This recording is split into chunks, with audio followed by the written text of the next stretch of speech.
Welcome everybody to episode 3 of our Dicey Solutions Into the Wastes of Cyre. It's a 6-part miniseries and this is halfway through. Well, kind of, isn't it? So,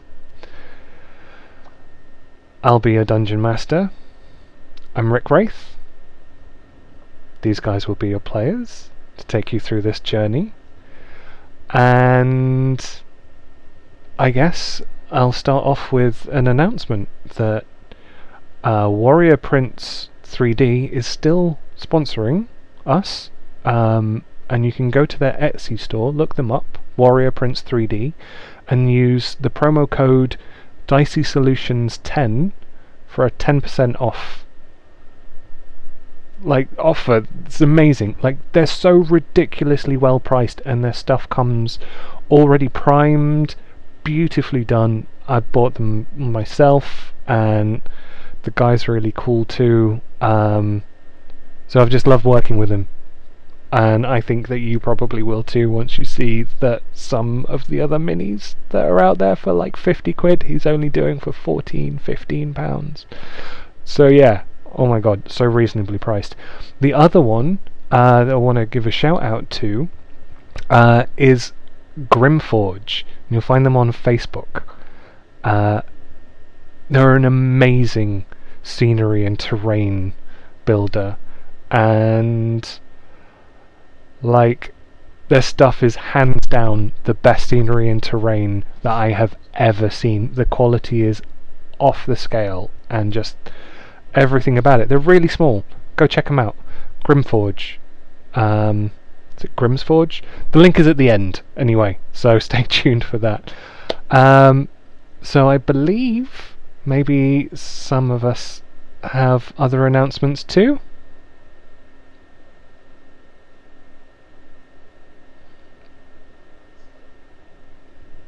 Cool.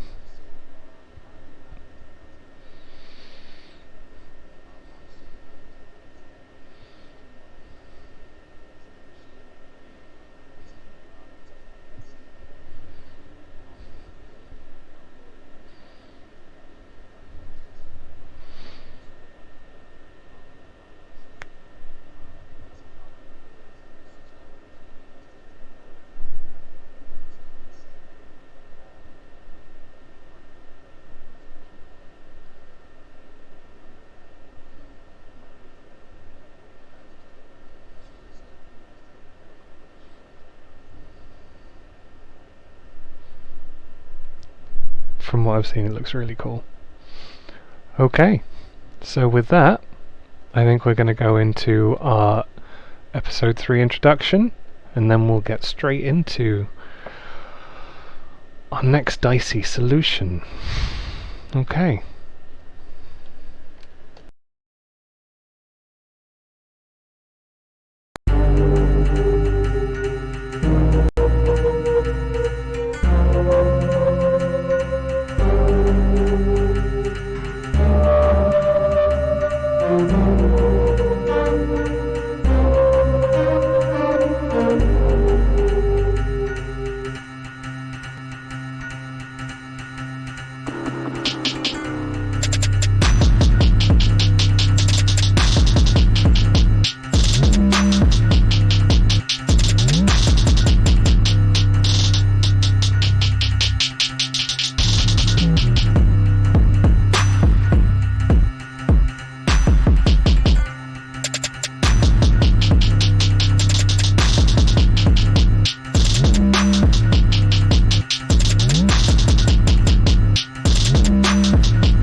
Recording.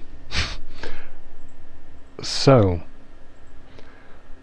we left off on a bit of a cliffhanger. As you had made your way into these abandoned streets and were walking down this ghost town of a semi-futuristic almost city. Everything was quiet, everything was tense. And then some strange wave passed through, and all of a sudden you could hear sounds inside what you presume is a bubble. And the shouts of a spirit running, looking back, as 5 flying things zoomed through the air. One giant warforged machine with what looked like a jailhouse inside its chest cavity, with spirits writhing around, holding onto the bars. A big hammer, pushing out debris and boxes as it made its way towards you. A hound, mechanical, like bounding from box to box. 2 crab-like creatures unburying themselves in the road. And another warforged, human-shaped, bulky, but with 2 big blades on its arm, maneuvering from the haze, red glowing eyes. Boom. One of the metal triangle shrimp-like flying things comes down and with a ray of light caught the spirit as it fell over and is on the ground. That's where we come in. Guys, what do you do? Hang back. Quickly. Yes. Hang back. We shouldn't hang back. We should be charging forward. Do we not attack them? Look how many there are. We don't know how. Stand close to the wall. Elrod's going to back up to the wall and push Pax with her. Okay. Through my spectral mind, I turn and look back at the party, still, manifesting the bust of that patron saint of knowledge, of whom I venerate, and I turn and I kind of, the spectral head in my curiosity continues floating out, and is trying to get up higher to a vantage point, and somebody's gonna have to grab Vergesh because he's almost forgotten about his mortal form. I grab Fagesh. I grab him, and I kind of just I don't move him, but I just kind of shield myself and make sure that he's got a purchase on me as I see that he's kind of in his spectral little head thing, so he's looking through that, so I'm kind of keeping an eye on him. Have the bad guys spotted us? Can I check if they've seen us? Make a insight check. Okay. First roll of the day. Natural 20. Which Okay. means it's a 21. 21. Okay. So you're paying attention. You're kind of trying to gauge if they've made any reactions to you as you're moving Vergesh across. Kenkavek as well, his big shield door, and his big kind of form is stopped, frozen. He knows that if he moves, he's more likely to cause... He'll be seen. He's so big and so red. It's almost just like he's just stopped, kind of frozen, looking down the street at them.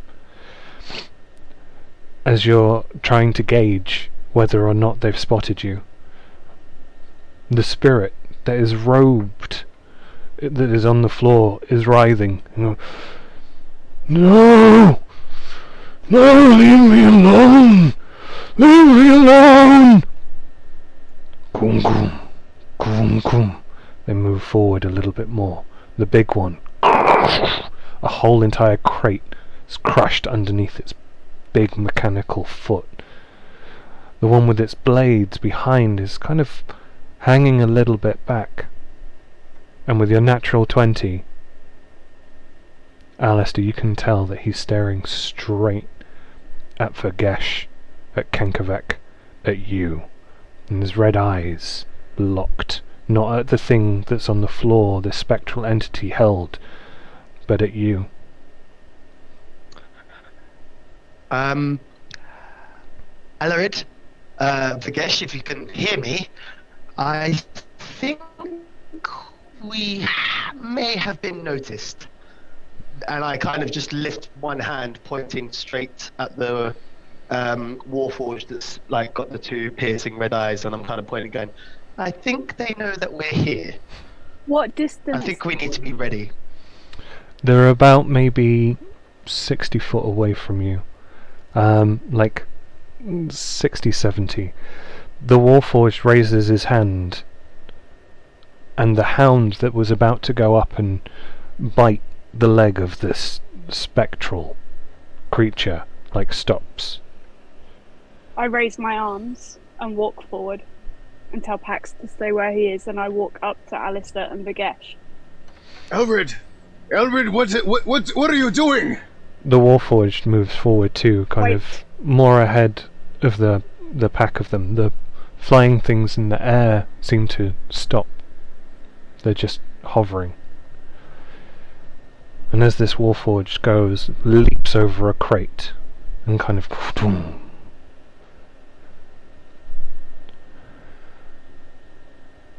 I apologize, he says. I did not intend to cause you fine folk any disturbance. I am just not used to people walking through my lands here. Please, let me attend to my course of action with this wretched soul. I assure you I can put it in a much more optimal condition that it so rightly deserves. No! Please! Where is everyone? Why do you not come help? Sir? See? It is maligned, confused. What is it, pretty girl? Are these the undead we heard of who do not know their state? Indeed. See, he is confused. No! I am of sound intellect! He kind of gives it a side eye and then looks back at you guys. What are you doing with the spirit, sir, may I ask? Well, what a question. I would say cleaning the place up would be my designated mission. Taking them away from here so they don't infest our lands. And us? Well, How? no! The spirit that's writhing on the floor kind of turns and looks at you, Ellerid, and goes, "No, let them take me! Please! If I go, who will look after the others? No! And with that, the Warforged takes a glance at the spirit, and the hound that is next to him bites into its spectral ankle, and it writhes in pain. Ah! And the hound starts dragging it back. Please, I could help you! Please! As soon as I'm seeing that happen, I want to break my manifested connection through my spectral mind, and I'm kind of step out from around Sir Alistair, walk up behind Lady Elrid, slow, my staff and hand out high, and walk up to Lady Elrid and put my hand on her shoulder. Mr. Self, this really does not concern us. I suggest we continue on with our business and let this mechanism carry on with his. I would like to ask for, they seem to be in charge. I would like to ask for safe passage before we walk away. What do you think? As long as you deny, as long as it does not cost us whatever that spirit is surely to endure. No, from what we were told, the spirits that wander here are in great pain. I don't know, but I don't believe that what they're doing to it can make its unlife any worse. Pax, that was behind you, kind of hops down, moves forward a little bit, and goes, well, isn't this a fucking stroke? Who the fuck would have thought it? A fucking Sevens model? Who the fuck turned you back on? It says to the Warforged. And as soon as Pax comes into view, the Warforged eyes turn and lock. Holds up his hand and the hound stops dragging. Well, cut the light off, sugar. Yo, look at that. Another one. It looks you all across and goes, I can't reckon you're gonna be good with what I'm about to suggest without fixing to brawl, but I am sure curious to ask kindly. See what you say. You see, my superiors would pitch a fit with me if I don't, but as I am the designated lawmaster around these parts, I ask y'all to step aside, as I hereby appoint that Tengu-looking, inferior-grade, obsolete motherfucker under arrest. Pax. I cast Sanctuary on Pax. Boom. Pax turns and looks and goes, what's all this box of toys? You're getting too big for your rank and riches, mate. I work for your maker. The Warforged turns and goes, maybe my maker, but no longer my master. Well, let me all ask you a question. What do you know of the Dark Stone? You see, please, the last lot of you that came through with one of those, they didn't give us a real proper answer, even though I asked so nicely. You fucking what? How dare you come into our lands? You need to show me some respect, or Tintin here, points next to the big Warforged, or he's gonna split you right open. What? I suggest you shut up now. No, not of what it is. He is only our guide. Then I ask you, kindly step aside and let me take that Pax into our custody. We can't do that. Well, we can't do that right now. Maybe we could do that in a day or two, but we need him right now. A trade, perhaps.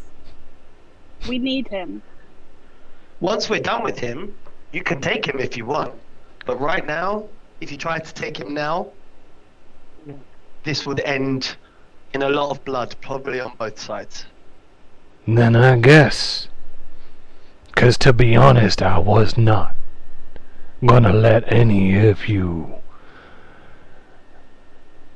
walking sacks of meat carry on through here.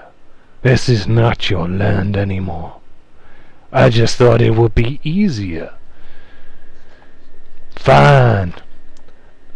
And with that, all of them start moving towards you a little bit.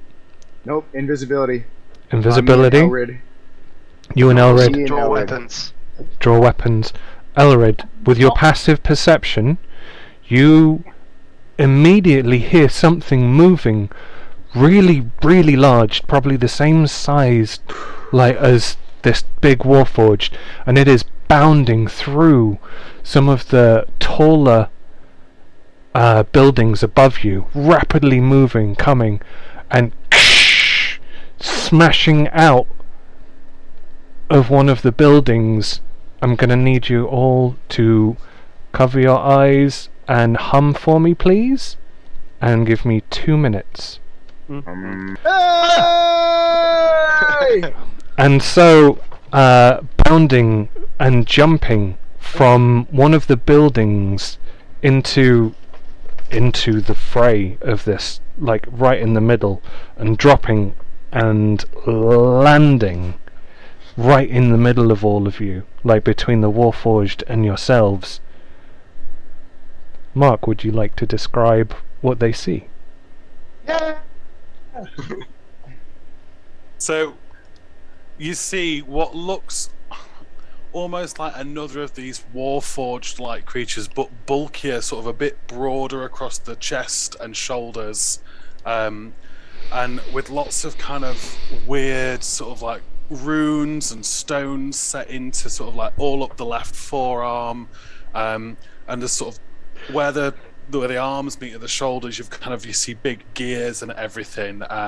You can't really see much inside it, but there's quite a as it sort of plummets down at the very last moment, you see like a blue glow kick out of these oversized looking steel boots, just to break its fall at the last possible moment, as it sort of does a full superhero landing down onto one knee and one fist hitting the ground, with quite a high-pitched scream coming from within sort of the chest of it, much higher pitched than you'd expect for something this size, of just "Not again!" And with that, guys, I'm going to pause it, take us into the battle map, and you can see exactly what it is.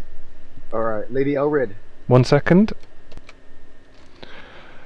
So, looking down this alleyway, this mechanized thing has just jumped from up on the high in between you. I'd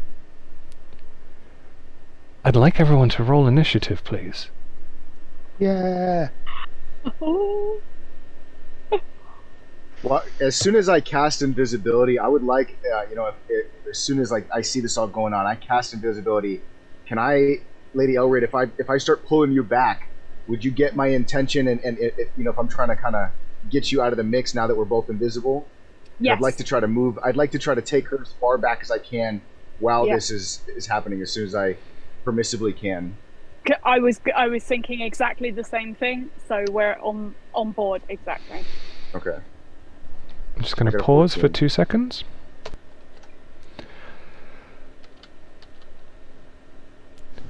What we have here, just so that you know, is we have Alistair, Kankavek, Elarid, Vergesh, who's familiar.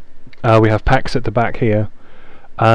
This I was using as your manifested spellbook, just so that you can move him around. At the moment he's up high, isn't he? We have what has just landed, but over here He said, "Whatever just landed." these two are the things that unburrowed. You have on the floor the spectral entity being caught by this hound. Here is a warforged with the blades that was talking to you, and this seems to be called Tintin. And up top, flying, you have what look like sentinels. And with that, the first round of combat ensues. Two of these sentinels, they get to act first. Lucky them. And with that,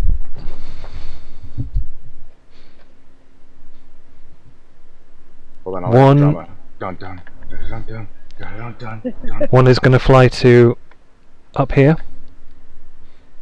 The other is going to spread out a little bit. So those two are kind of like taking to the roofs at the moment. Not quite sure what's going on. Pax gets to. He is going to maneuver underneath these stairs and hide here. Isn't Pax in the sanctuary though? He'll be protected wherever he goes. Oh, okay. I'm thinking. Who am I thinking? Private Sanctum? No. With that, next up, Tintin at the back starts moving forward, kind of pretty slow, but gets to there. I think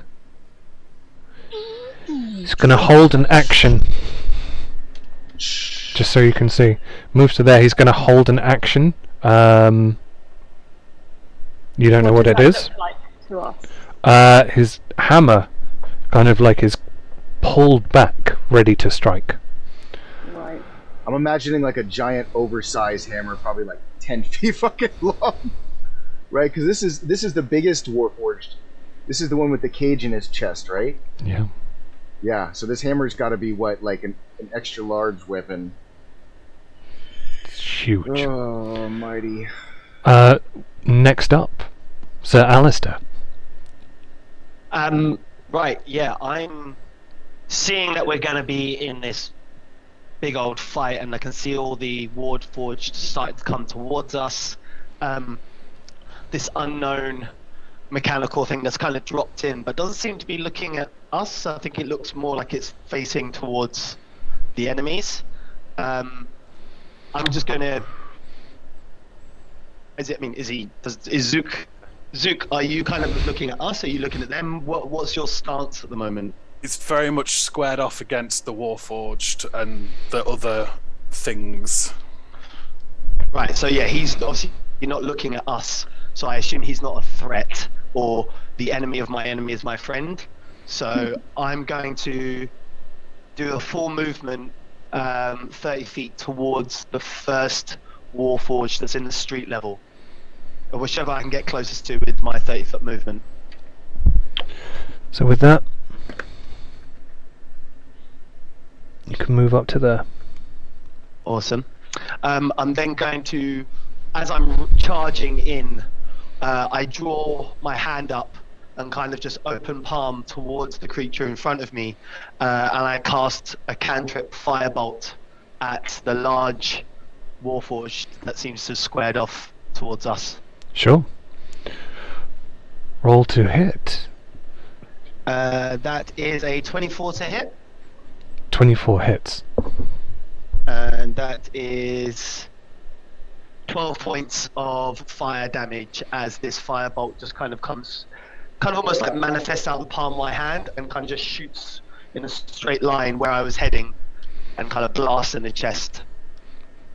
And it it hits, and then in the cage, some of the spirits that are held in this kind of jail cell, as the sparks fly off as it hits the carapace, they pull back and writhe as they kind of like scream from the impact. That is your movement and your action. Is there anything else that you can do or would like? No, I'm not going to use my bonus action or anything. I'm just going to basically keep up towards the front of this fight. Next up, the sentinel that was holding on to this spirit is going to fly forward and attack Sir Alistair. Kind of just zooms straight in. It is going to... This beam comes from... This beam comes from this kind of weird eye. This like green glowing energy that's in the center of it. With a 24, the beam just kind of like encapsulates you, and you feel this like energy around it, some sort of like gravitational field. Oh, can I cast counterspell? Make an Arcana check. Okay. I was like, can I do? I was like thinking, is like, will I know that this is not an attack roll? Oh no. 21.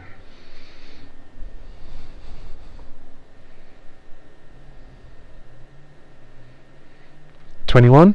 Yeah. 21. You can definitely tell that this is not a spell. Okay. Not a spell. Wow. It's just its attack that it's made. Just its attack. So it has no effect. Alistair, take 6 points of force damage as it starts. This beam manages to get through your armor and is kind of boiling and ripping away some of the kind of the skin that's on the top of you. Also, can you make a strength saving throw for me, please? Oh yeah, I should be good at these. That is a 23. Okay. You succeed. You kind of feel like it's trying to pull you in, like just to grapple you with this beam, but you manage to like pull off. Does not get any purchase on its grip to you. Okay, that's its go. Next up, this hound comes bounding from the side. Is going to move up to this big towering sentinel, and again it's going to hold its action, taking a defensive. It's not taking a defensive stance, but it's moved up to kind of just next to this big titan of a machine that's holding, like, seems ready for something. Ellerid, you're up next. What would you like to do? Okay.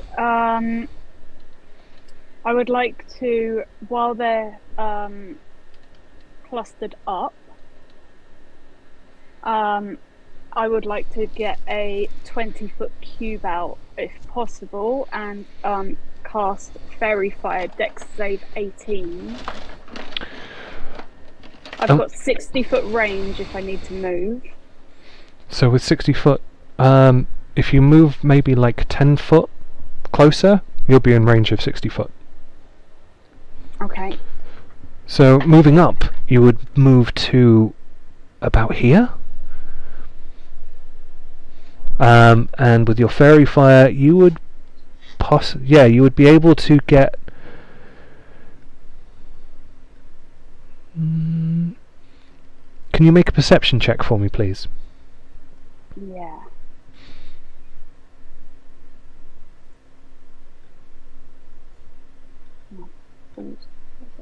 Oh, a 10. A 10. The one at the back, the Warforged, you're not quite sure exactly where he is, but your fairy fire manages to land and definitely get 4 of them in, just not the Nice. one right at the back. Okay. And that is a dex saving throw, I do believe, for all of them to see if it lands. So, what's the DC? 18. Okay. So for the dog, fails. For the iron statue, the big Warforged with a hammer, fails. For these kind of unburrowed creatures, fail. And the other one? Fail. Every single one of them is lit up. Do you want to describe how the fairy fire effect takes place?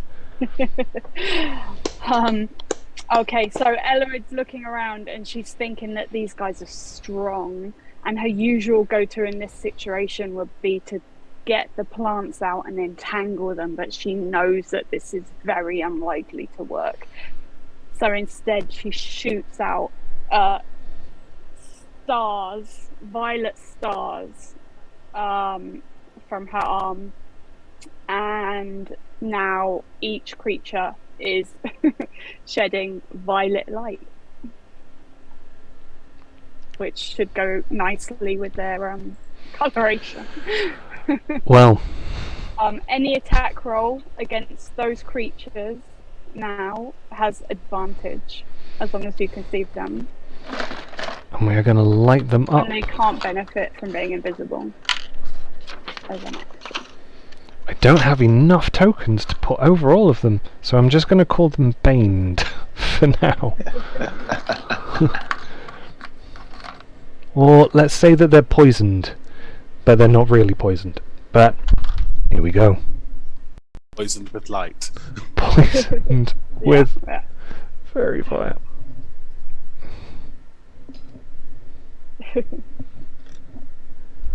There we go. Okay, and then I'm going to use some more of my movement to back up to Vagesh.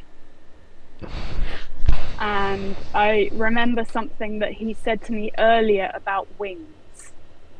And that's been hanging around in my head ever since he said it. So I say to him, if you have capacity, I vote we take to the air. And as a bonus action, I cast Steps of the Night on myself. And I believe that will give me 10 feet up into the air. 10 feet forward, 10 feet back, 10 feet up. I do believe that's right. Okay. We are just going to put... So you want 10 feet up, 10 feet to the right? So I want to stay next to Vagesh, back right up to Vagesh where I was before. Okay. So like here? Yeah, so that I'm able to offhand say, as I'm casting, I vote we take to the air. Okay, do you want to describe what that looks like? Yeah. So Ellerid, being the lover of the darkness and the light and everything in between that she is, she doesn't have any spectral wings or anything like that. It's more a kind of a glow that would come up from underneath her, as if the air was sort of glowing and lifting her. Nice. Okay. And is that all you're doing? Is that all I'm doing? Is it not enough? It seems like a lot. Okay. Dope, man. Pretty dope. Yeah. Okay. So with that, the two kind of scarabby looking mechanical crabs They maneuver forward. One is going to go this side of this kind of newly formed Warforged that has just entered the fray. And the other is, and it's going to hold an action, the other is going to flank him and move into this position and take his attack. So they are all going to get advantage. So let's have a little look. First attack.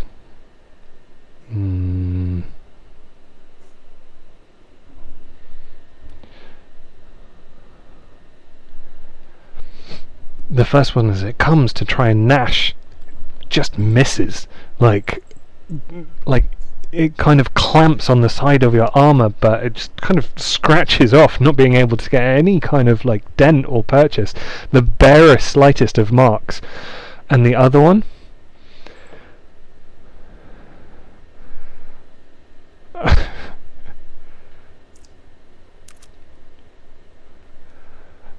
does a 22 hit?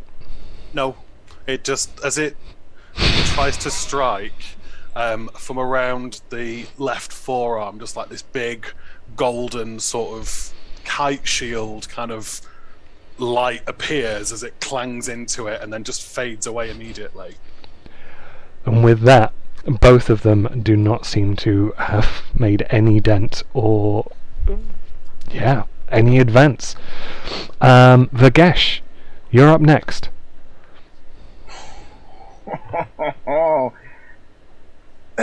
So Lady Elred has, is she still invisible or not? Because I know that she casts Fairy Fire, but is that a... Yes, okay. She would have come out of invisibility with Fairy Fire, yeah. I wasn't sure, okay. Alright, and so, having seen what she's done and cast Fairy Fire, basically light up, a huge portion of those enemies. I'm gonna take my Staff of Power. I'm gonna kind of hit the ground heavy with it. Pull my little familiar lizard off my shoulder. Point to the balcony to my right, and kind of set him on the ground. And he's gonna skitter over and start heading his way up to the balcony, off to that far right. This one? Sorry, the other side. Yeah, that side. He's gonna start heading up towards that balcony. At the same time as my bonus action, I'm going to cause my Spectral Mind to move in front of the new construct that has just landed in the middle of the fray here. And he's kind of do that curious look he does where he's sounds like almost like a Minecraft villager or whatever.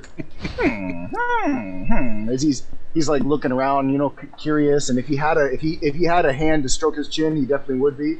So now he's kind of like he's moved right into the middle of all the enemies. If I'm seeing that battlefield correctly. Okay, so yeah, he has moved to. It's here. What you were thinking?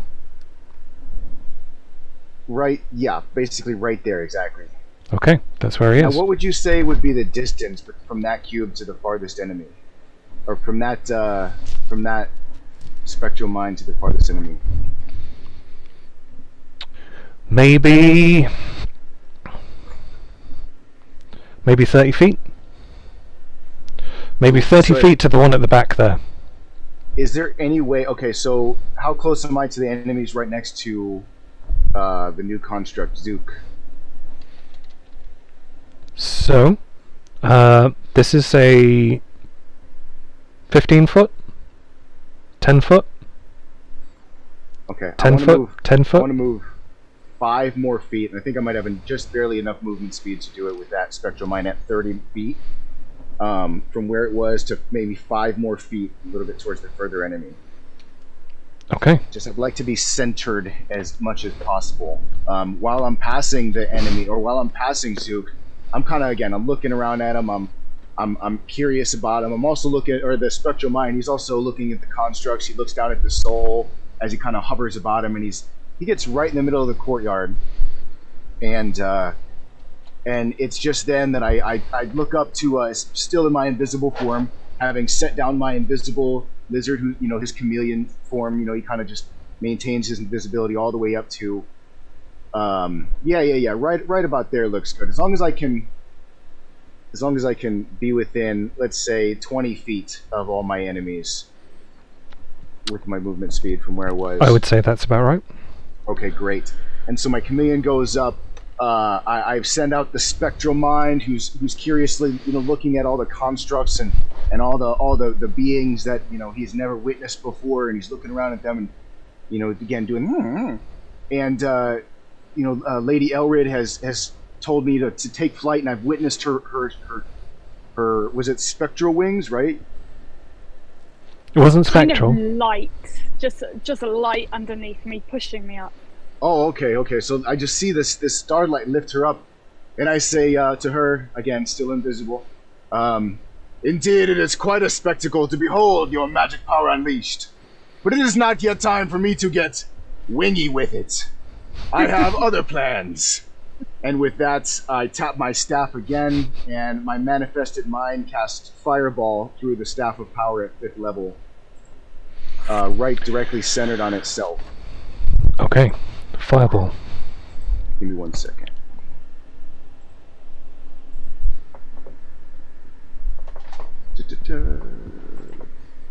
Oh, so many dice. Oh my god. 21. Oh man. 1 second. So I do believe, is Fireball a saving throw for everyone involved? Fireball is a saving throw. Dex save 14. Okay, so you have this fireball going off. Whereabouts is it going?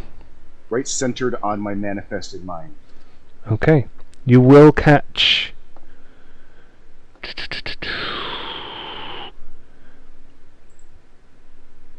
You will catch Zook, maybe?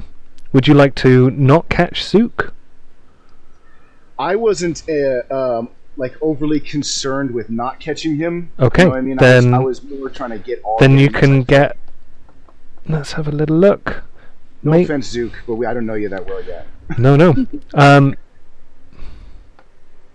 Okay. I So... figure he can take it. Worst case scenario, we put a piece or two back together. That was my thinking, is whether he's enemy or foe, he looks pretty tough. Did you say Dex save 14? Dex save 14. Okay, so with that...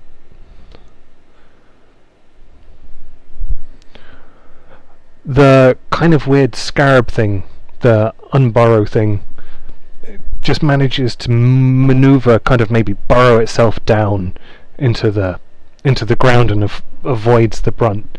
It saves. The hound also saves. Let me just...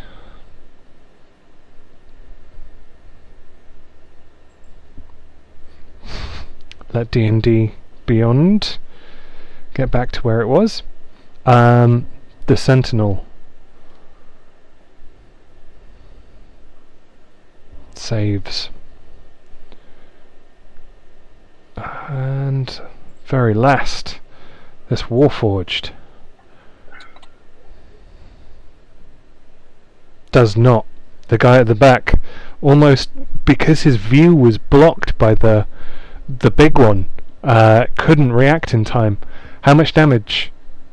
So it'll be 21 full damage, and on half for the save, I don't know if you want to call it 10 or 11. It'll be 10. Alright, so half on the save, so 10 for all the rest that saved. And anything ignitable, so any wood or anything like that is all going to be caught on fire too. Okay. Oh no. And so all the party hears, as soon as I tap the staff, the party just hears this high-pitched whistle, but it kind of sounds like the air is being sucked in, and you just see this sudden kind of little bit of movement, a ripple, a shimmer in the air, and this sudden just wave of fire shoots out from the middle of the manifested mind, right? Just this huge explosion goes out, you know what I mean? echoes off in the distance. Smoke and dust is blown back, and everybody's kind of, oh shit. You know, I'm imagining everybody's, you know, nobody, no cool guy except for Sir Alistair, because cool guys don't look at explosions. So he had his back turned just ever so cool for the camera. You know what I mean? Doing a hero pose, but besides that, so that's kind of, you know, windows, whatever glass might be in the buildings. You know what I mean? I'm assuming maybe some of it broke, and that's I like to go out with a bang. So that concludes my and then with the rest of my particular movement speed, sorry, I'm just gonna move also far right to underneath the balcony, and then that will conclude my turn. Okay.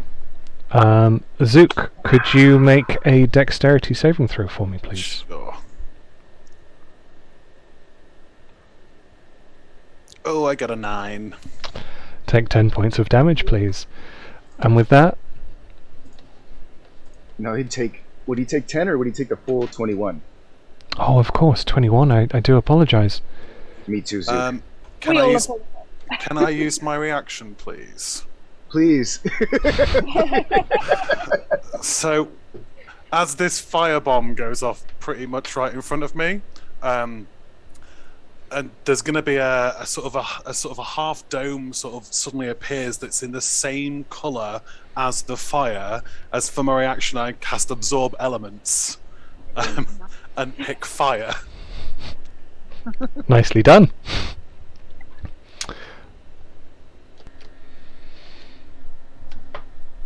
So, Jangi, your fireball. Do you want to kind of describe the final effect?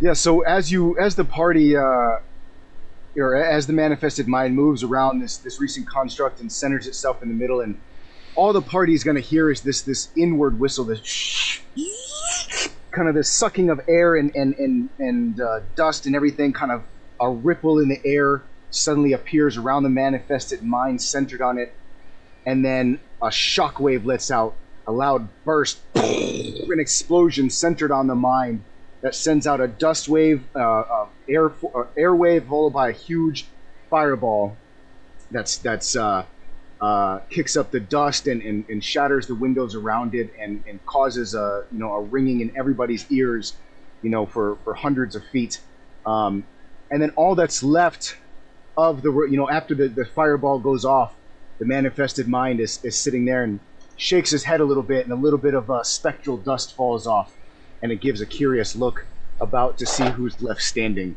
amongst the debris, which is now alit and flaming. Oh my gosh.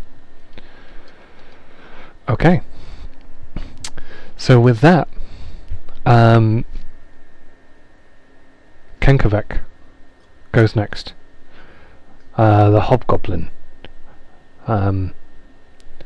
looks around, sees Ellerid flying above, the Gesh running to the side. There's a gap between Alistair, not quite sure of this large mechanized possible ally that's come, decides to make his way up and utilize his friend for his maximum smashing power. Alistair, would you like to roll for Kenkovek? Yeah, sure. What would you like me to? Just a straight D20? D20, and add. I do believe it is 4. That would be a 21, 17 plus 4. Roll for damage, and in total that is, I do believe, because you're stood next to him, What's the damage dice? 5d6. Ouch. Plus 2. 5d6 is 17 plus 2, so that would be 19 points of damage. 19 is enough for this one just here, the one that buries and burrows, to be smashed to pieces as Kenkovek's large greatsword comes down and smashes it. Its legs buckle underneath it as it hits the floor, and as his sword drives through, kind of splits the armour, and it stops moving, and all of its gears just cease. Nice work. That's his go. Two of the sentinels get to go next. And with that, one is going to maneuver to here. Another is going to come down to here. Okay, so two of the sentinels, they went to up here and to down there on top of one of the crates, just so that you know. Can you lower your hand and just show us, because our camera is a bit lower. Can you see that? Nope. No, I think it's frozen. Might have to look at the top screen, top Oh camera. no. Has it really? Give me 2 seconds then to...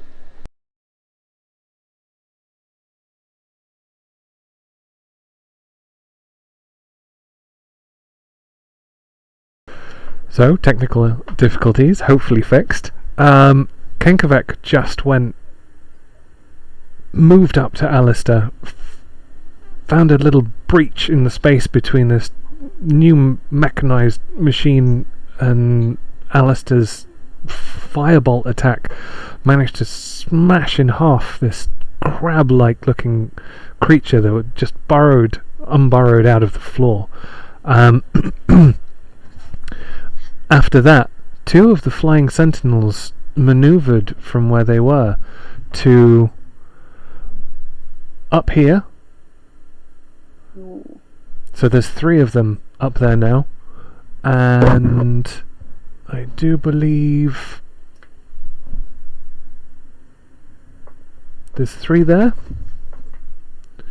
There's one next to Alistair. Where on earth has the other one gone to? Off to the other side. I think one of those terraces. Yeah, no, so I thought so too. Well, it seems to have disappeared from all view. We have all failed perception. We have all failed perception. I mean, well, this is the street, so at least you get to kind of have a little look. So cool. It's such a Really fantastic. As Kenkovek moves up, I'd like to just call out to Lady Elrid. Mr. Self, do you suppose the new construct is friend or foe? I think I might have caught him with a little bit of my blast. If he's friend, he'll forgive you. I do indeed hope so. As you two are having this very loud back and forth, you just hear like the tinny voice. What kind of silly sorcerer can't calculate blast radiuses? Amazing. Sorcerer, you say? Doom! And I hit my staff on the ground. I'll have you know! And then kind of the din of battle takes back over. Okay, and with that, Zook, it is your activation. So, slightly singed, a little bit of blackened spots that will surely buff out. He's going to winds a cog on the forearm of the thing, and this kind of tinny kind of jack-in-a-box noise starts to sort of ding ding ding ding ding ding ding ding ding, and then out of the palm of the left hand, like a bouncy rubber ball pops out and sort of bounces a couple of times till it lands in the middle of sort of the crowd of the mechs, and then just inflates, and then there's just this absolute cacophonous bang as it explodes as I cast Shatter into the middle of the group. Okay, what's the radius on Shatter? It's a 10-foot sphere. Okay, so 10 foot. I've got a... This is like just seconds later from the first explosion that this is taking. Boom! Boom! So with that, you can take You can get the mechanized dog and the big guy. Yes. Excellent. So you can get two of them. Okay.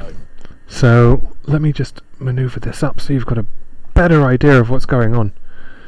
This is you. So yeah, you managed to. And is it a save? It's a yeah, Constitution. Constitution save. So with that.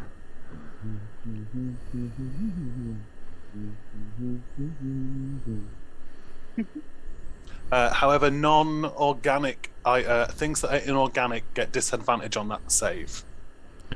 Good to know. Wow. Yeah, boy, coming in clutch.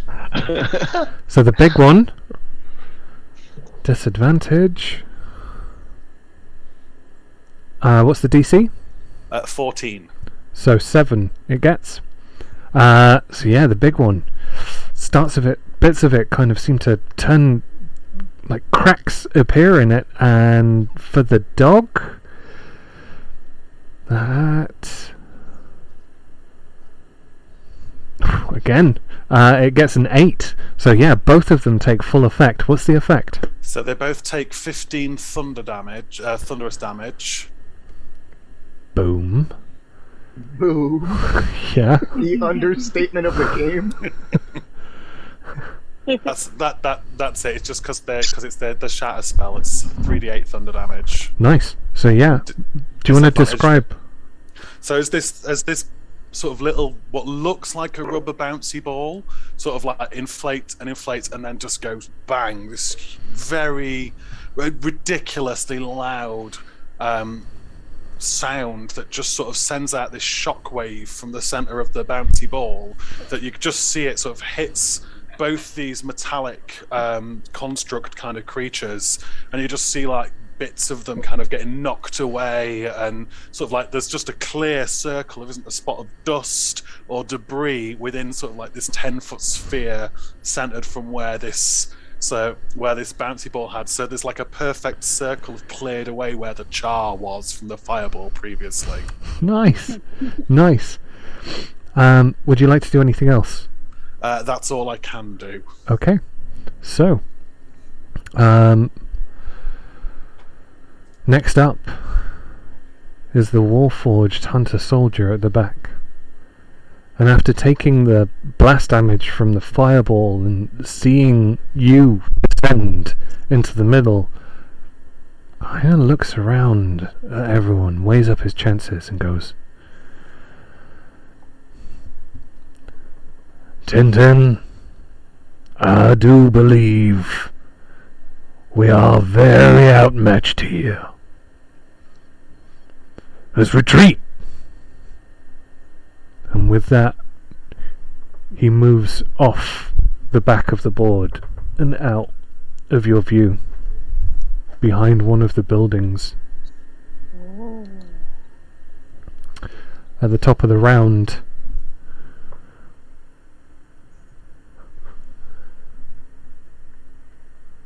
one of these Iron Sentinels is going to fly right.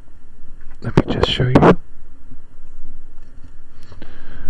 This Iron Sentinel that was up here flies and goes straight for Pax. Oh, shit. Well, actually, he's going to fly, hold his action. He can get behind him. The other one...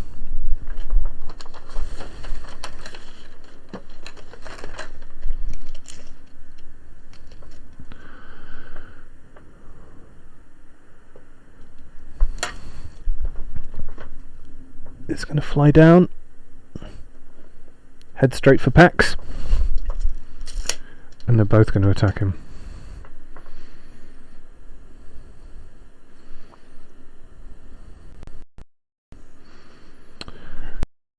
And with that,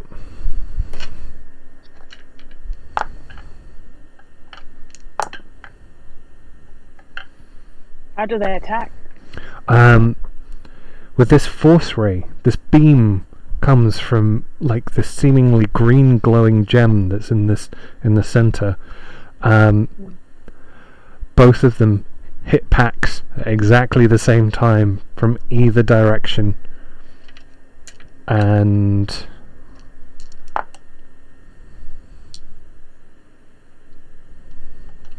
Does he still have Sanctuary on him? I think the conversation lasted too long. How many? Sanctuary's a minute, isn't it? It's only a minute, yeah. Yeah, So we did have to and fro.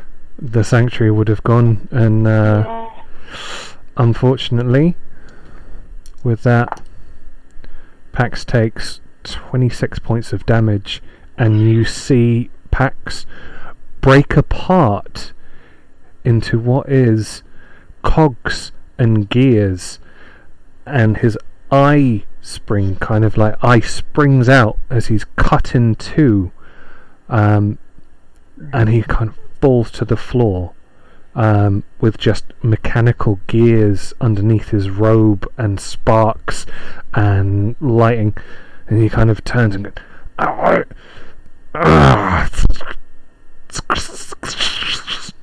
and falls down.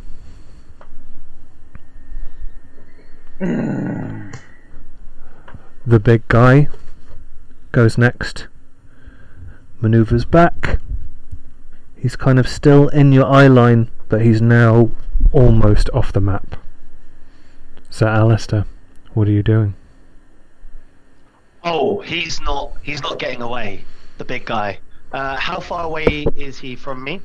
The one who's just moved towards the edge of the map.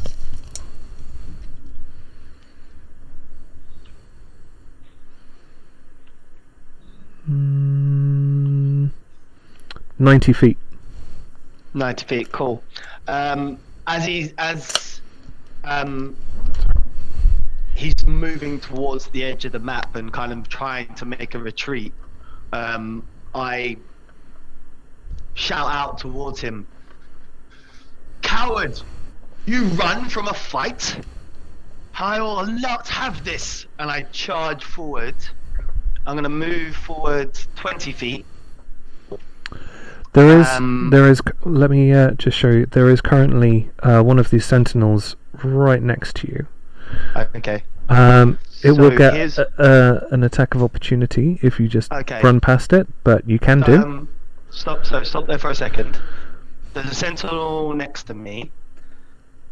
In front of me, is there any sentinels or anything? There's one I can see there that's got like a ring around it.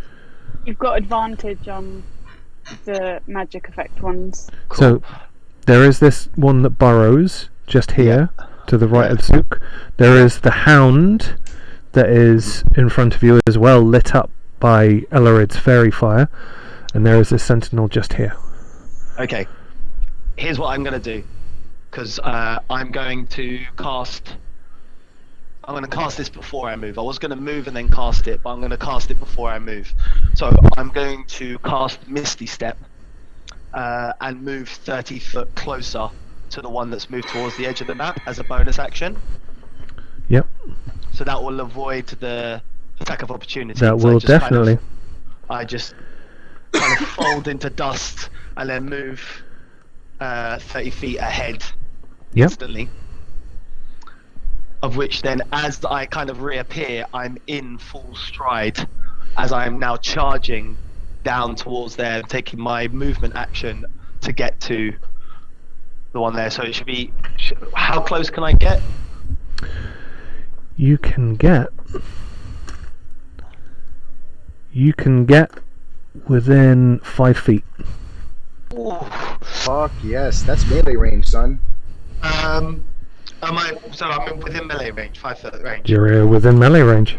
Then, as I'm charging forward, I'm pull out my healed and call out my sunblade as the beam kind of pulls out and forms the sun sword and just comes slashing down on an attack on him. Let's roll for see if something hits. Do I have an advantage on the attack as well? You have an advantage because of Elarid's fairy fire, yeah. That's good. That'll be a 26 to hit. 26 definitely connects. And then roll for damage. That's on my first attack because I get 2 attack actions as well, 2 strikes. So that would be 11 points of radiant damage for my first attack. The first one cleaves through kind of part of its armor as it's trying to run away, and as you do, it actually exposes some of this kind of carapace that's almost like this, like a jail cell inside it, and maybe you've kind of like, maybe you have sliced through some of the eldritch containment energy, and one of the spirits, just after you do it, sees its opportunity, and 1, 2, 3, 4, 5 spirits just break free of whatever jail it's in, and head to the walls, and then like disappear immediately into the buildings around you. That was your first attack? Seeing these things starting to escape, I kind of swing the sword behind my head and go for a second strike, trying to free some more. That is a 28. So close, 28 to hit. So close to a crit. 28 connects, yeah. And that for another 14 points of radiant damage on the second hit. Okay. It is absolute. Did you roll with advantage? I rolled with the... no, I did not. Yeah, Fairy Fire is a completely persistent one. It's still the first one. 28 was still the highest. Sure. But so yeah, I have 14 points of radiant it takes damage. the damage, and again you've chunked through a bit of it. It seems to still be following the lead of the Warforged that commanded it to maneuver away. You will not escape me! And I'm just like, I'm going to be hunting it down as it tries to leave. Okay. This sentinel is going to maneuver behind you and try and make an attack. So, with its force ray, but it misses. Like, as it flies like behind you, you can see this ray chipping into the dirt and the ground coming towards you, but you sidestep it. You saw it coming. And yeah, okay. Next up is the Hound. The Hound as well, taking its leave of this combat, is going to maneuver up to Alistair. Yeah. 24? That hits, yeah. Okay. So, as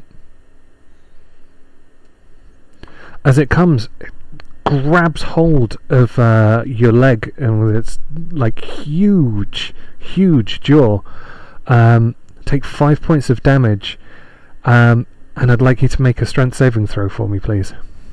No problem. Strength saving throw. 24 saving throw. That definitely, as it is kind of trying to like dig its heels and pull itself back, literally like shrug off its bite, and it just shakes its head and looks back at you, and then red eyes inside its face, just whoom, kind of angry. That's its go done. Ellerid, you're up next. What would you like to do? Okay, so I'm obviously next to Pax, and I've seen what's gone down.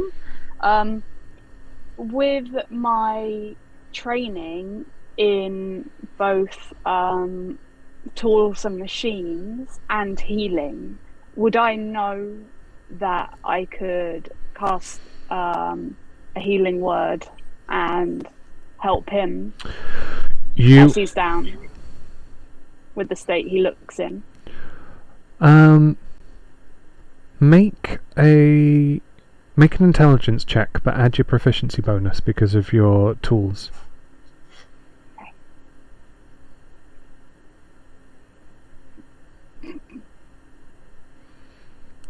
Well, that would be 6.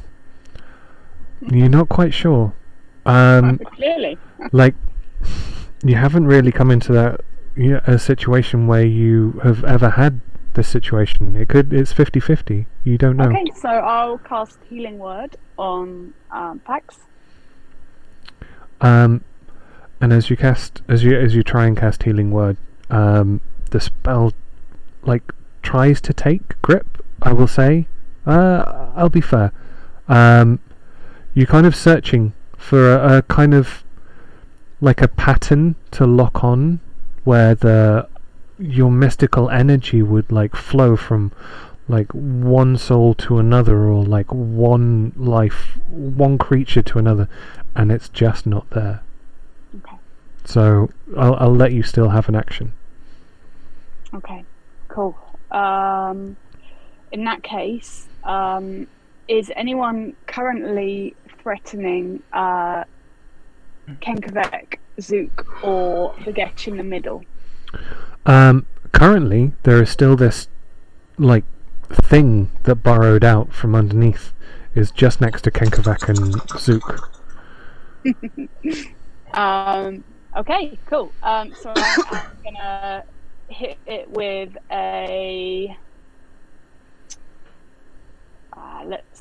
Let's just get rid of it. I think Dissonant Whispers, which is a Wisdom saving throw 15.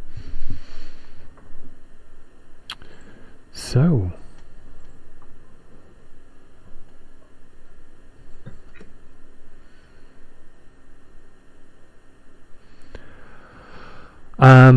As you cast Distant Whispers, the spell doesn't seem to really be able to find a mind to kind of connect and let that concordance go into. The spell fails, I'm afraid, as it is immune to such effects. Okay. Then in that case, the two that are next to Pax currently, are they floored? Are they on the ground? They are on the ground, yeah. They're on the ground. Okay. So in that case, Dissonant Whispers was an action, yeah?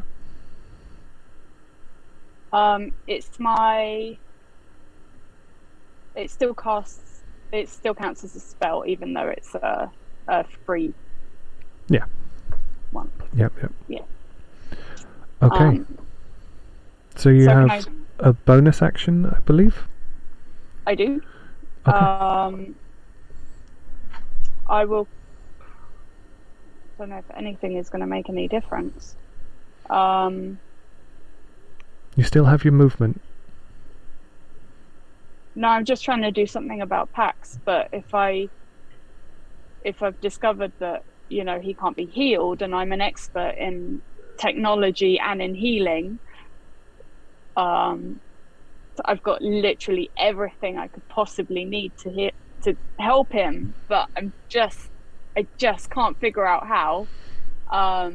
You think that it might take you, if you were to attempt to try and maybe salvage Pax, as you now see him as this kind of robot, mechanical. That's it. You know that it's going to take you some time. Yeah. Okay. Screw it. Okay. Lady Elrid! Pax, Yeah. I believe he requires your assistance! Get those beasts away from him! I know, sir. I'm trying. Okay. Just gonna shoot one of them with. Let's go for Toll the Dead. Wisdom 18. They have. Was Dissonant Whispers? Oh yeah, no, it didn't work. Spell and a cantrip. Yep. Let's go for the Toll the Dead. And it is a Wisdom save, I do believe. Wisdom 18, yeah. And it fails. Okay, so... Oh, I rolled okay. 10 damage. 10 damage. Do you want to describe Toll the Dead? I do, yeah, for Ellerid. With her twilight mooniness, what often comes across as a kind of a bell, usually with a kind of loud noise within it. It still takes the shape of the bell, but instead of a noise, there's actually a light, and this like intensely bright light just shoots straight down out as if someone's just put a daylight bulb into a black area. Okay. And it looks really damaged. The kind of the eyeball that the energy is force rays are coming out of, it cracks, and the light that's coming out of it is a different color, and it seems disorientated with the Toll the Dead at such a high damage. So would you like to move? No, I think I need to stay where I am. Okay. With that, Thank you. this creature here is simply just going to use its burrowing movement to go down into the floor, avoiding the attack of opportunity, and disappear. And for the sake of brevity, oh no, we're still in the thick of it with Alistair and Tintin. Okay, so Vagesh, you're up next. How far away is my manifested mind from Sir Alistair? About maybe 40 feet.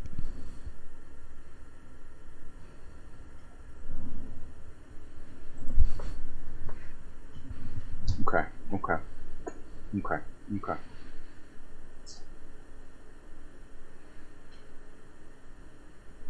So I can't reach him, huh? I have 30 feet of movement speed. I can't reach him from that distance.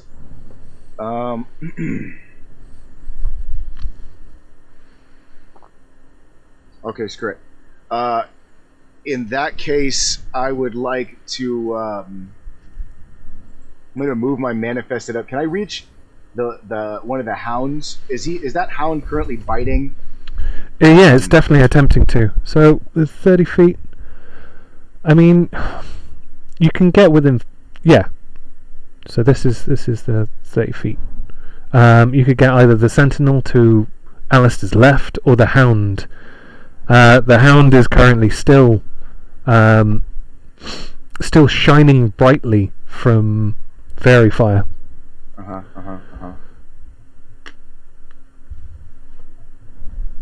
Okay. All right. In that case, and so what I would like to do is I would like to use my psionic mind ability through the manifested mind to Sir Alistair, and I'd like to say to him, "Place your hand upon his head, mighty fighter, and we will dispatch of these foes together." And I hope that he'll reach out his hand kind of in response. I don't know if he can reach out his hand in response, like while that's happening, if he can touch the head, or if I mean, reach out enough to touch the head. If he would, I would say Alistair could use his reaction to do that. Alistair, you hear in your mind Vagesh speaking. But yeah, it's totally up to you if you use your reaction to do that. I'm not, because I'm not going to use my reaction because I've got my eyes fixed on the one in front of me, and I want to save my reaction in case he tries to move away from me and I can get an attack on him. So I'm not. I can hear you, Vagesh, and I kind of take note of what you're saying, but you can kind of see that I'm locked in on this one in front of me, trying to make sure that he doesn't get away. Definitely. So I don't, unfortunately. Definitely. Okay. All right. In that case, then I would like to. I'd like to use my manifested mind then to cast lightning bolt at 5th level. I'm going to take my staff and I kind of say to myself, and I say, "Very well, friend." And I take my staff and I tap it on the ground, and a crackle of energy kind of taps up from the bottom of the staff, and then suddenly from the manifested mind, like right in the middle of him, forms a blast of lightning that extends. So it's 100-foot line, but I'm not sure if I can center it on myself or if it has to end, and if it has to start on a point. So I think it centers on it would center on your manifested mind. So I'm thinking, and 100-foot line, if I'm between them, I want to have it centered to where it's catching them both. It definitely can do that. Yeah, 100%. The big one is huge, and the hound is right there. Yeah, straight through the both of them. I'm trying to get the constructs behind him, not the big one in front of him. I want to get the hound and then the sentinel if I'm between them.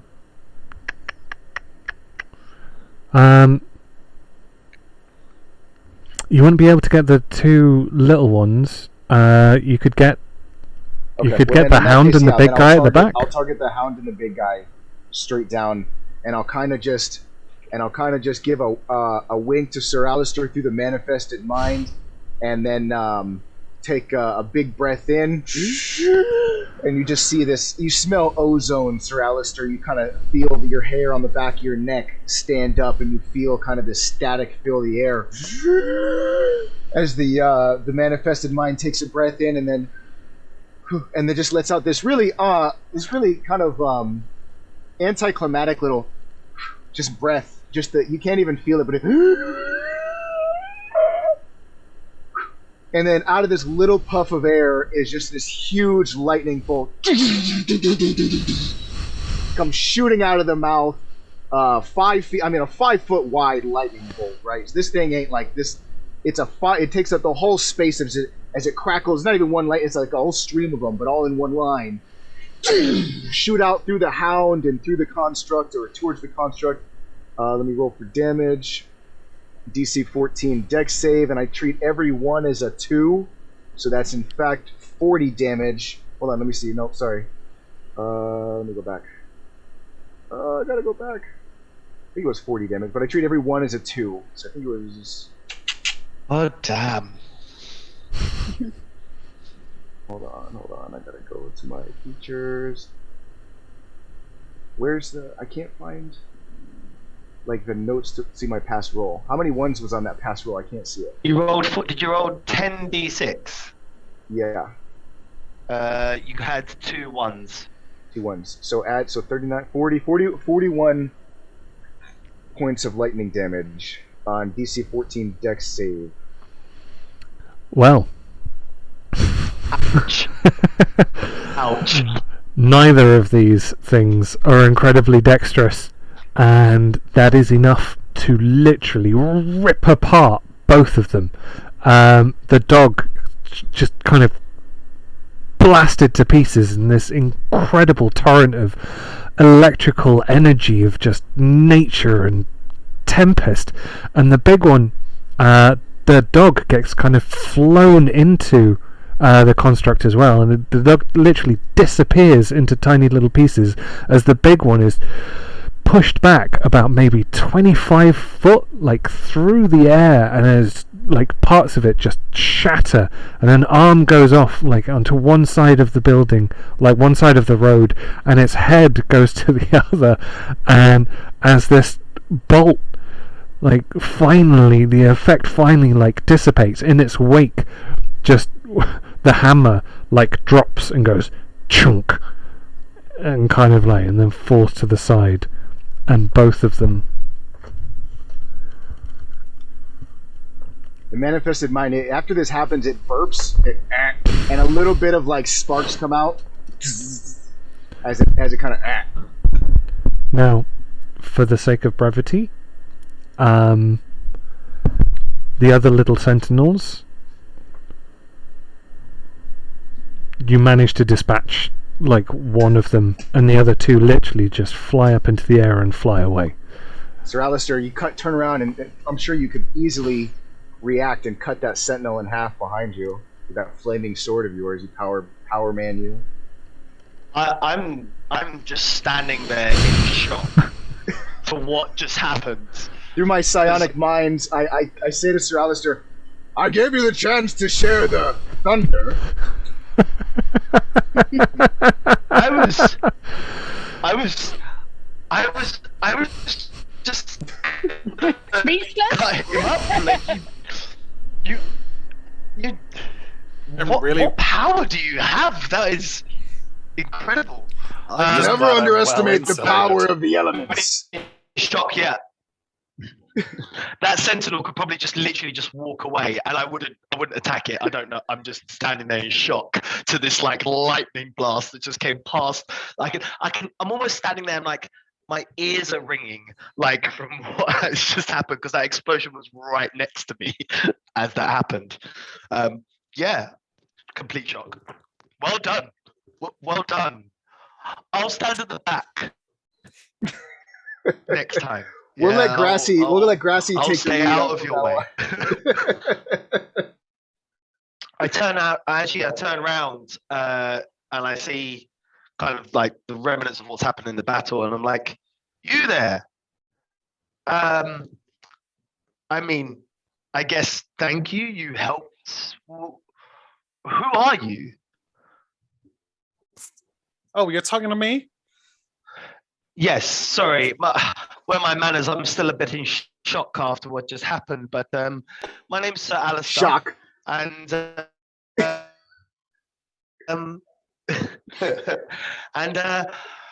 yeah, I'm kind of picking up my stuff and I'm walking back towards the main party, and I'm like, yeah, you came in with an aggressive entrance, and we didn't really get to introduce ourselves. So thank you for your help.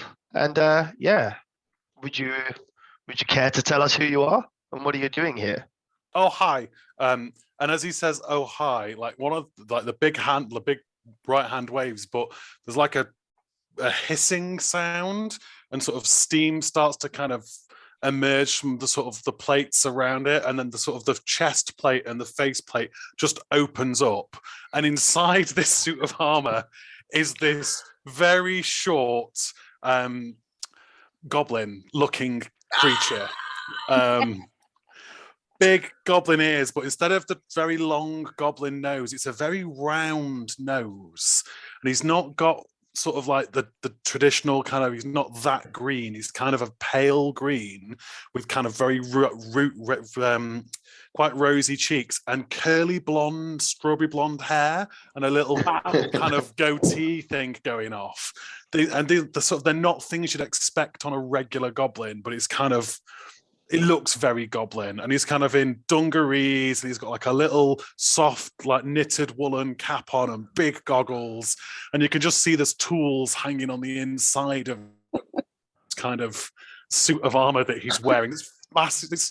He's a huge suit of armor on this really little guy, and there's sort of like levers and things inside it. As it sort of opens up to reveal it, sort of him from the waist up in the waist of it is just inside it. Like, hi, I'm Zook. We should really get off the street. It's not safe. Oh, okay. I was not expecting something to be inside. I thought you were a Warforged. You thought I was one of the... Pleasure to meet you. Hello. No, they're not good. They're not good. They're not good. We need to get off the street. It's not safe. Can I suggest not being quite so loud and obvious, because that's not the only one of those that I've seen, and we need to get off the street really quickly. Yeah, I mean, we can. Are we all accounted for? Is everybody here? I don't know. I would be gathering up the parts of packs while that conversation was going on, and then I'd make my way over. I'm going to tap my staff on the ground, and my chameleon will come down from the balcony, and Grassy will come and join us from the back. And then I'll move up towards Zook and appreciate his suit of armor, his mechanized, his man of iron. And I will say, this is quite the construct you have built, this man of iron. I can appreciate the craftsmanship, my goblin friend there. And what did you say your name was? Zook. Zuka. Vagesh.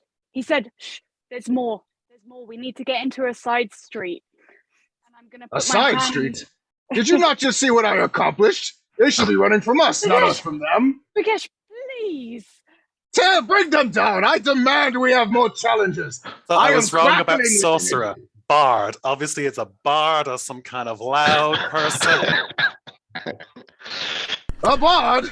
How dare you? You 3-foot nothing little shrimp. Do you not see this tome of power that I could incinerate you? And I'm just immediately just like, bard! Into the side street with Pax. Kankovek Follow the smart woman. picks up Pax's leg and follows behind you. That was the just power I feel crackling at my fingertips. I kind of put my hands around Vagesh's shoulders and kind of, as he's like cackling and laughing about the power, I'm kind of gently guiding him to the alleyway as well. Kind of go, come on now, we need to get off the streets. We can kill more things later. Also, I'm a little bit terrified as well at the same time. I'm generally scared. But come on now, come on Vagesh, let's go. Let's get off the streets. I'm gonna wait, and as you reach me, I'm gonna just cut all kind of formalities for now and say to Zook, do you have capacity to be quiet? This is me being quiet. Perfect. And I'm gonna put my hand on Sir Alistair's shoulder, and I'm gonna cast Enhance Ability, Cat's Grace, to give him a straight roll on stealth checks. And I'm also gonna tap his back on the way out and cast guidance on him. And I'm gonna make a recommendation that we try to be as quiet as possible, and we can move and talk when we're safer. I agree. Now that the energy is starting to, Sir Alistair, I look at Sir Alistair and I'm starting to calm down. I'm both kind of excited, but you can see I can calm down. And indeed, I start flipping through my spell book and I with my staff of power, and I could use a rest to replenish some of my expended energies. Indeed. So with that, you all move as best you could off the side street and off the main thoroughfare into a side street. And what wasn't really noticeable before is, Ellerid, you would probably be the one to see this, is that some of the shadows that would normally just be a shadow kind of ripple and pull itself back slightly. And from round the corner, the spectre that was on the floor as you start making your way around, the spectre comes and stands in this small little alleyway. And at first, there's a bit of a jump. You know, it is literally it's a ghost, it's a spectre, it's in front of you. You all can see it. It's robed, it's got a long beard, with a hood. Are you guys seeing what I'm seeing? That's a good. Take a step back, friends. I'll handle this. Oh dear. Vagesh, please. I'm gonna hold up my sunblade, just to light the area. I'm not in an aggressive way, but kind of just to kind of see if there's anything else, kind of like if it's just a shadow, if it's just an image, what we still. Yeah. And when you pull out your sunblade and light up that area, when it actually, as the shadows are pulled back, shadows remain, but they're kind of almost like humanoid, like kind of like just there looking, like faceless, and kind of going into like wisps of smoke behind it. And the light itself seems to be kind of like almost like pulling the shadows off them slightly. And even the spectre in front of you, it's almost like someone's like blowing a strong breeze on him, and the wisps of spectral energies kind of like flowing backwards, but he doesn't flinch, but kind of looks and goes, "Thank you. I appreciate. I don't know if you intended to save me, but thank you." Were you the spirits that were trapped inside that Warforged? Looks and goes, "I didn't. You managed to free the spirits inside the jail. I didn't see. Thank you. There were many friends that they had taken, and I couldn't save them. We had a deal. They wouldn't take us." A deal? Of what do you speak, Ghost? Oh, the machine men. The Warforged. They patrol much of these cities. They come for us if we think too much. They come. And he looks all around and goes, "Most of these friends can't think for themselves. Shadows. Those of us that remained after the event." So you know of your current state. You're aware of it. He looks to his hand and goes, "Whatever they did, there are many of us that still think, but so many souls, if you could call them that. They are husks, as though something was drained from them." The event?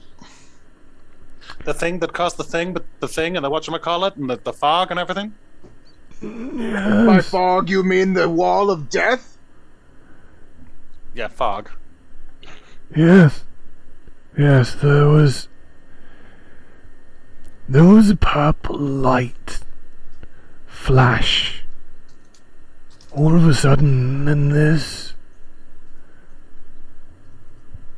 I was a priest. The Temple of Lothal, quite near. Some of my congregation,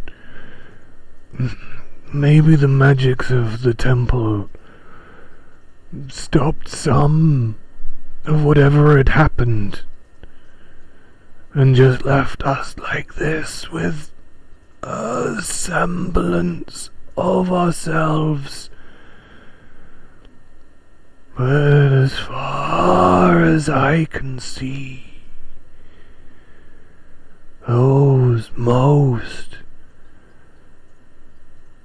the souls were drained, their life was drained,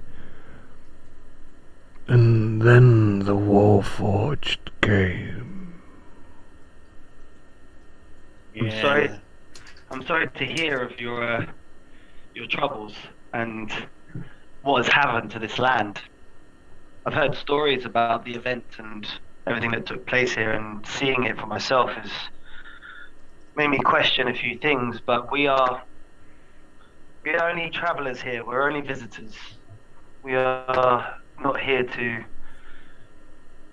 do much more than just come and find ourselves looking for a particular item. And you say you are from a temple near here, so you know these lands well, I assume. Just when you lived here, these were your streets? I do, and I try and make my rounds to see if any of the souls need anything that are left, but when we try and hide, the Warforged said they will only take some, and then they started taking many. Very recently, too. Sir, may I apologise?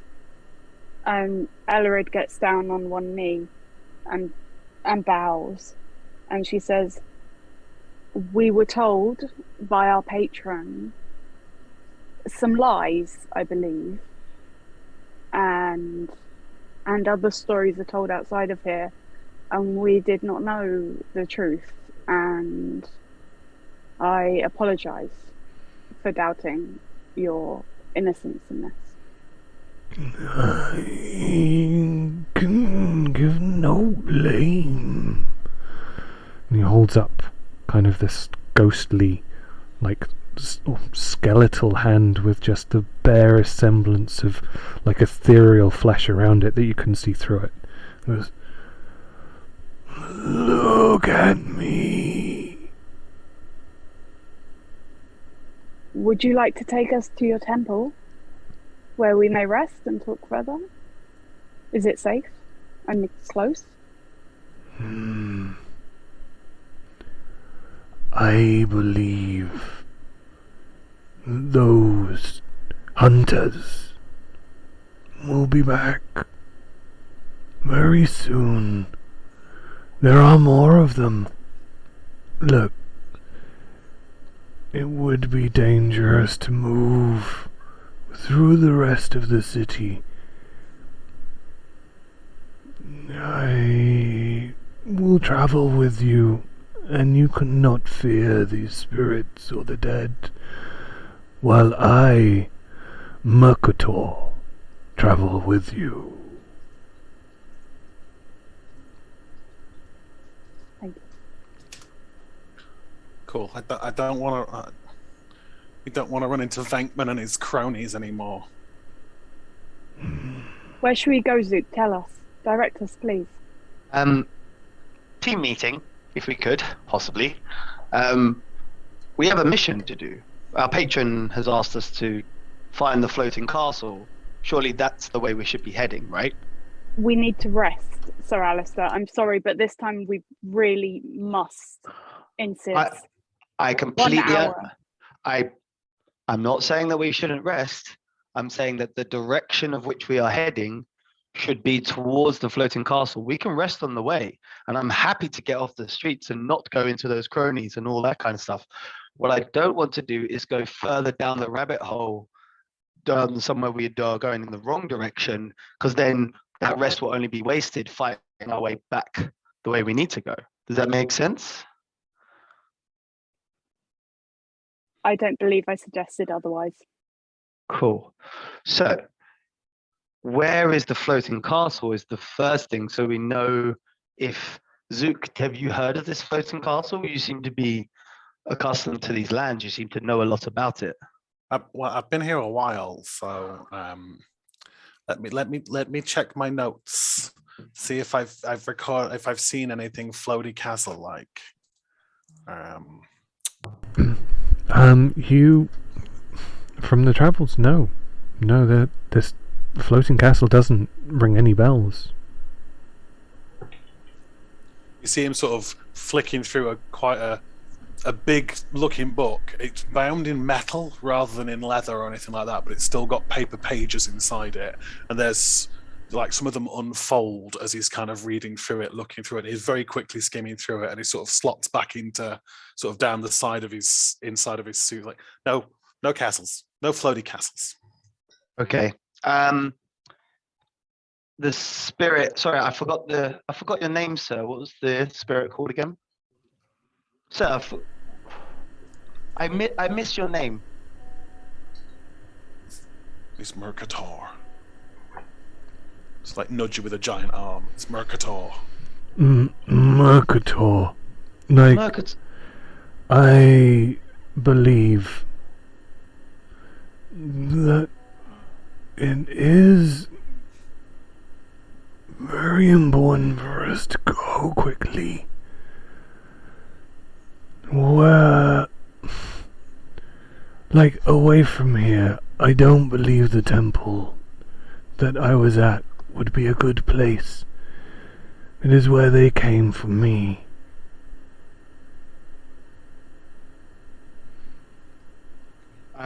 Where do you believe is a good place? No.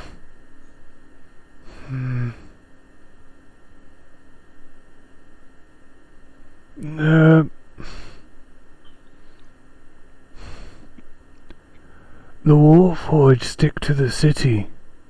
What are your plans here? We need to go to a floating castle. That's all we've really been given. To find a stone within it. So, like, do you know of this floating castle? Is this something close by, or are we in the complete wrong area? I have no knowledge of what you speak of, no. Have you heard of the Darkstone? I have not. Okay. Then, While then this we'll is need to- happening... Oh, sorry, go ahead. I was just going to say, but then we need to do a bit more investigation. But yes, we need to get off the streets because we need to figure this out. Could I have, for like maybe the last few seconds of this conversation, my spectral mind, I would like to have sent it out, Grassy, to investigate maybe some of these buildings. Maybe, go in through some of the cracks in the walls and just see if there's anywhere within 300 feet before I lose the manifestation. Is there anywhere within 300 feet of us that maybe we could find a place for a long rest immediately? You search around within about 300 feet. Let me ask a more specific question. Is there a room intact enough for us to have like a doorway, or is there like a solid room anywhere we could go? Yeah, I mean, you could definitely find any one of those things within 300 feet. Okay, so when Grassy comes back, or when Grassy tells me this, passes me this information, I turn to my compatriots after Sir Alistair has finished conversing, and I say, "If rest is what we seek, I believe I have found a shelter which will be adequate. If you are of interest, please follow Grassy." And I kind of nod to him, and that's it. That's all I want to say. Okay. Okay, so guys, as you move through, are you heading to this place? If it's I'll take Vigesh's lead. I'm happy with that. Okay, well, guys, would you like to make a stealth roll as you maneuver through? It's a good distance would away. we like to? Can you please? I wouldn't like to. I'm not the stealthiest of stealths. We have Cat's Grace, Mr. Sir Alistair over here, who's all like, meow, meow. All right, let me see what I can do. Vigesh, do you need some assistance? All right, if you would be so kind, I could always use a little more grace. Do you need that much assistance, or may I guide you? Please, lend me your guidance. I will. Wrong side.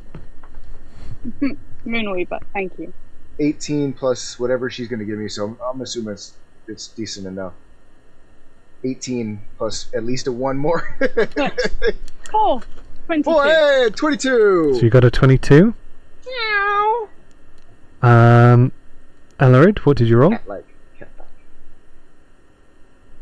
I've got a 22 as well, weirdly. 22. Hey. It's like a whole production of cats over here. Alistair? 15. 15. with a straight roll. Thank you very much. And Zook. Okay, let me try this because I'm not great.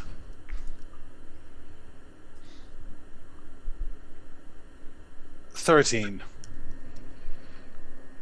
All pretty decent rolls, considering.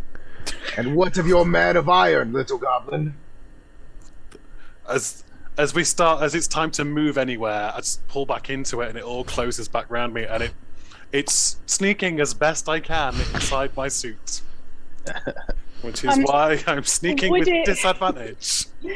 Would it be perceptible to me in time to help him? I would say no, but maybe for next time, you'll be kind of more aware that, okay, he might need a little bit of help too. Okay. Again, for the sake of brevity, if and when we do arrive to this place unharmed, I don't know, I assume we will, I would like to cast Arcane Lock on if we can find a room. That's my intention, so I hope this room has a doorway or a window or something. Well, you asked for a room that was intact, and you find it. You kind of navigate through the streets, and as you go down, there's the silence throughout the city. But with Mercator, it seems that the shadows around as you kind of move towards your little safe house. As he walks, more and more are kind of like drawn to him, and he's a little bit like a Pied Piper, and behind you there's just maybe about 20 or 30 of these shadows now like following in suit.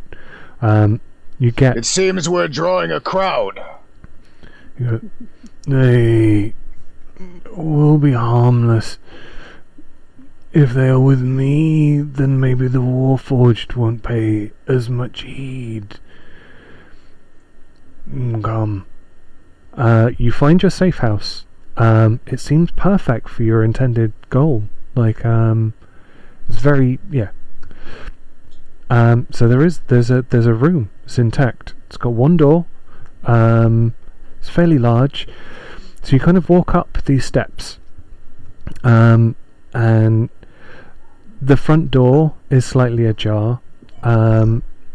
It has some windows, but they're very kind of like small. And as you go in, there's a stuffy sense of kind of dust. But there is a couch. It's kind of like it's a front room. It's basically a front living room. There's like a chaise lounge, and it's just as though everything was like frozen in place, just left, like Mary Celested, as it were. Yeah. So I'd like to do books. as soon as I see all the accoutrement of the room, I'd like to turn to the party and see. Ah, yes, nothing but the finest for my compatriots. Please, Lady Elf, make use of the what was it, the fancy, what's that fancy thing that like... The chaise lounge. A chaise lounge. Please, make use of the chaise lounge. I myself will, I'm gonna immediately walk up to the, any books I see on the bookshelf, and like I myself will assuage myself of any of these tomes. How long would you like to stay here, friends? Ah, good point indeed. And then after, hopefully everybody will come in. I would like to cast, if everybody's in the room, I would like to cast Arcane Lock on the doorway. And the password is Ziggle Wiggle. Ziggle Wiggle, okay? So if you want to come in and out of the door, you have to say Ziggle Wiggle. And then the door will function as normal for you. Otherwise, it's going to have a plus 10 AC forever until I say otherwise. Nice. Until it's broken. Unless it's broken down, I can't do anything about that. Vagesh, may I add another safety catch on top? And I'm going to begin ritual casting Lemon's tiny hut. And I'm going to say to everyone, we may be quite close in here. I'm comfortable with it if you are. And then no one shall see or hear us. Even through the window, hopefully. Okay. I I could just board up the windows. You could do that as well. You could do that too. I'm going in the hut. And She, I just go inside.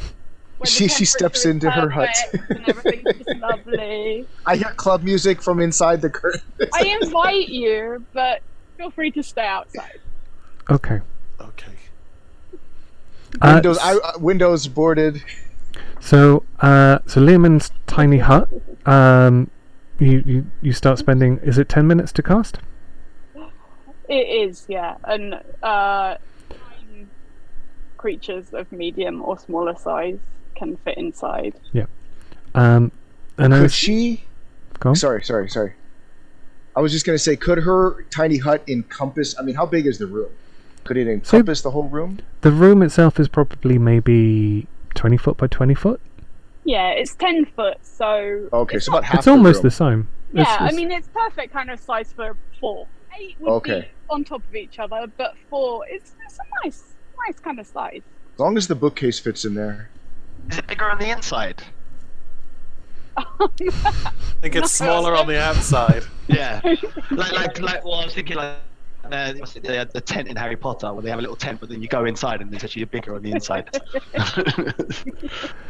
It's cozy, but who would any of you know the spell Tiny Hut? Would you be acquainted with it? I am.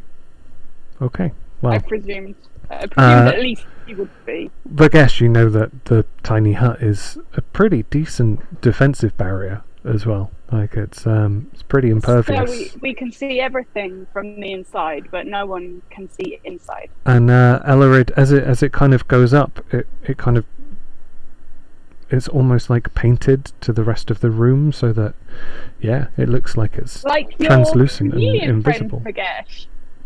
I can always appreciate the effects of color. Exactly. I thought you might. Okay. While Go ahead. They are stealing books from bookshelves and casting tiny huts, I'd like to go over and have a quiet word with the hobgoblin. You go over to the hobgoblin, and Kenkovek, he looks quite. He looks. He's not elderly. He's just. We haven't even He's worn old. packs. Oh my god. He's old for We've got packs. hobgoblins. I'll introduce myself to him, sort of quietly, and then I'm just going to hand him sort of like a little cloth wrapped bundle. He goes, "Hello, Zook." He's got a very noble voice to him. He goes, "Are you?" "Yeah, I know you. You're the Gnoblin that used to live in Gorgonhorn that disappeared after a while." Well, yeah, I had to go and find my own path. But Interesting. while finding my own path, I was here and I saw a group of hobgoblins, about 7 of them, and I think Venkman and his cronies. They found them, and only 2 of them got away. The colour drains from his face. Like you can see him twitch, and then when you said 2 of them got away, he kind of moves his head to the side slightly and is looking at you very intently.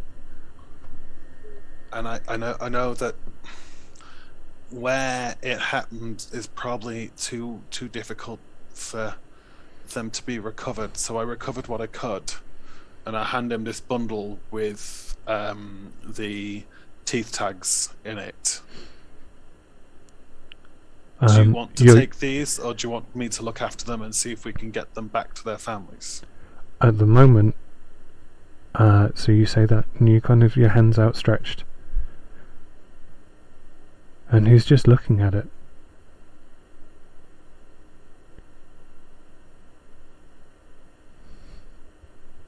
And then his big red hand kind of takes the bundle from you and kind of opens the cloth Pulls 1, 2, 3, and then 4 and 5 he does really quickly. And then he cries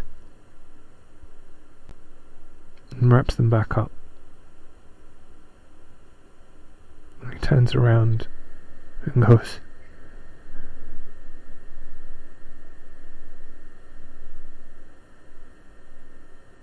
"He's not among these. He got away." And he literally, like, sits down in his big frame and his plate armor and just cries. Considering what he told me earlier, I'd go, and if he would accept it, I would just rest my hand on his shoulder because of the moment we shared previously. And he looks up to Yuzuk and goes, "Thank you. These I will take back."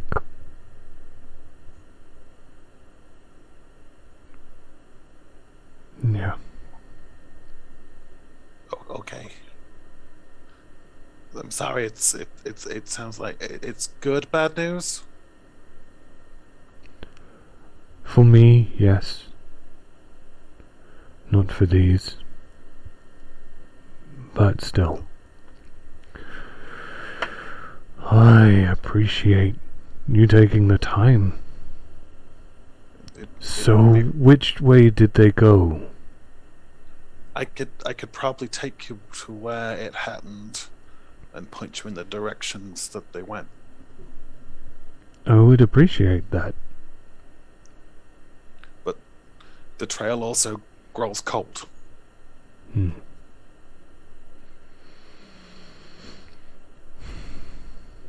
It is interesting, do you not all think?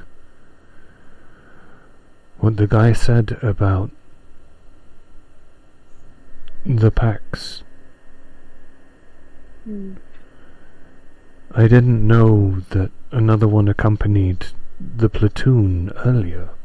They must have been on the same mission. Maybe they're still trying to complete it.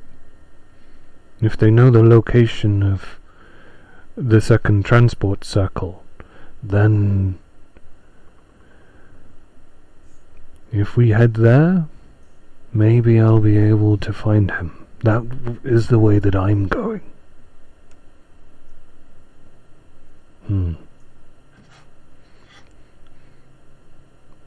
I owe it to him, I guess, and I don't really know what else to do. I don't know what this dark stone is, and I don't know how to turn on a transport circle, but